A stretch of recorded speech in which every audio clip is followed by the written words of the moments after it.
گلستان میں ہر صبح و شام نئے گل کھلتے ہیں اور مرجھا جاتے ہیں، روزانہ کلیاں چٹکتی ہیں اور بہاریں جاں افزا دکھلا کر خس و خاشاک بن جاتی ہیں۔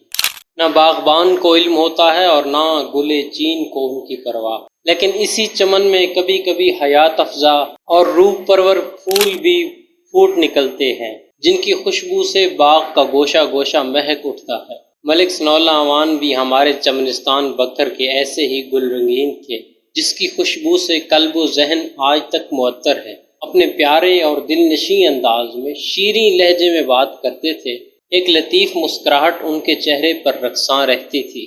وہ بہت شائستہ رہتے اور آج کے اس پرفتن دور میں بھی سب پر آیتیں اور دل میں شکایتیں ہیں، مگر ان کا ظاہر و باطن ایک تھا۔ آیا ہی تھا خیال کی آنکھیں جھلک پڑیں، ایک شخص سارے شہر کو ویران کر گیا۔ چشم بینا، انصاف پسند اور غیر معتصب دل رکھنے والوں نے ملک ثناء اللہ اعوان کو اپنا لیڈر منتخب کر لیا۔ انہوں نے اپنی ولولہ انگیز قائدانہ صلاحیتوں سے ضلع بکر میں جماعت اسلامی میں ایک ایسی برقی لہر دوڑا دی تھی کہ لوگوں میں جماعت کے لیے ایک ولولہ تازہ پیدا ہو گیا۔ بلوث خدمت، انتھک محنت اور بے پایاں لگن سے پرائیویٹ سکول کے لیے آئین مرتب کیا۔ ان کی زبان سے نکلا ہر ایک لفظ ذہن پر دستک دیتا تھا۔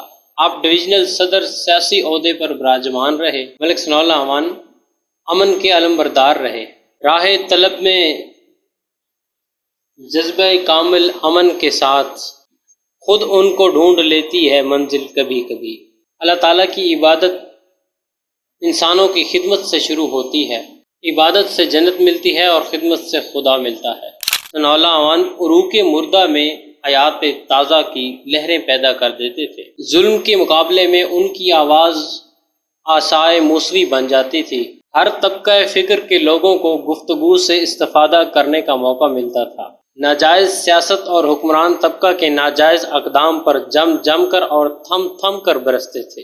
وہ حق و صداقت کا پیکر تھے اور اکثر گلشن کی حالت زار پر افسوس کرتے تھے اور کہتے تھے، منافقت کا نصاب پڑھ کر محبتوں کی کتاب لکھنا بڑا کٹھن ہے، خزاں کے ماتھے پر داستان گلاب لکھنا۔ ڈگمگانے کی بجائے ہوا کے راستے میں چراغ جلاتے رہے۔ آپ کی ذات ایک قندیل تھی، ایک چراغ تھی جس سے کئی اور چراغ جلتے رہے۔ خود اعتماد، وسعت نظر، قوت ارادی، مستقل مزاجی، اعلیٰ کردار، چیلنجز کا مقابلہ کرنے کی صلاحیت، پر وقت اچھے فیصلے کرنے کی اہلیت نے ثناء اللہ اعوان کو ہر دل عزیز شخصیت بنایا۔ ان کی فکر میں گہرائی اور باتوں میں گہرائی تھی۔ 18 مئی 2016 کو ثناء اللہ اعوان نے دائی اجل کو لبیک کہا۔ اس شہر میں کتنے چہرے تھے، کچھ یاد نہیں، سب بھول گئے۔ ایک شخص کتابوں جیسا تھا، وہ شخص زبانی یاد رہا۔